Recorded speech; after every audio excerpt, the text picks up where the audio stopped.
Elever og lærere fra Svend Gøngske skolen i Lundby ved Vordingborg glæder sig til i aften. Der er nemlig fest på skolen, og underholdningen, den har de øvet sig længe på. Og Mie og Christina, I har tjekket på det der med at gå ud og hente David. Vi er midt i forberedelserne til teaterforestillingen på Svend Gøngskolen i Lundby nær Vordingborg. I aften er der nemlig fest på skolen, hvor der blandt andet står Folk og Røver i Kardemommeby på programmet. Det har været en gammel drøm for mig. Jeg har 3 børn derhjemme og i forskellige størrelser. Jeg har læst den der historie så mange gange. Jeg havde en forestilling om, at det ville være sjovt at spille det med den klasse, jeg har haft i mange år.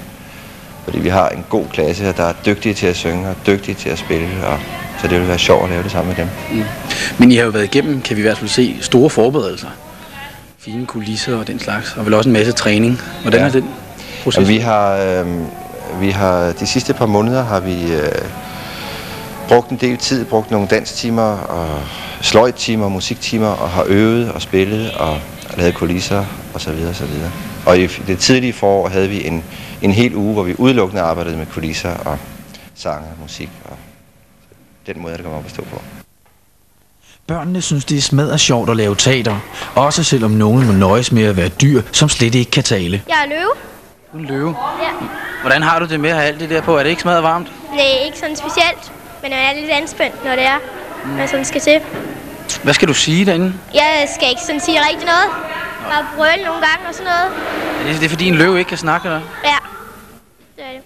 Er du glad for at være løve, eller vil du hellere have haft hovedrollen, for eksempel? Ej, jeg vil helst være løve, fordi man skal ikke sige så meget. Hvordan er børn at arbejde med til teater? Dejlige og frustrerende. Altså, de er jo ikke professionelle, så man skal være meget forsigtig af og til med at give kritik, og altid sørge for, at det bliver forstået rigtigt. Men det sjove er jo, at få tingene til at fungere, selvom man måske er til kan være lidt i tvivl, og spændingen som lærer, sådan at få det, klapper det hele nu, og så videre. Så det er enormt sjovt at lave sådan noget sammen med børn. Så tror jeg, jeg tager med alligevel. Camilla!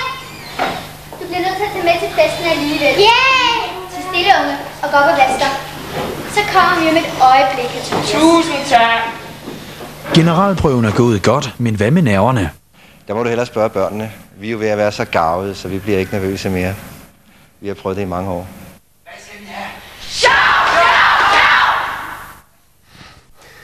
Og så er det selvfølgelig, at vi må håbe, at det går godt for både folk og røver i Lundby i aften.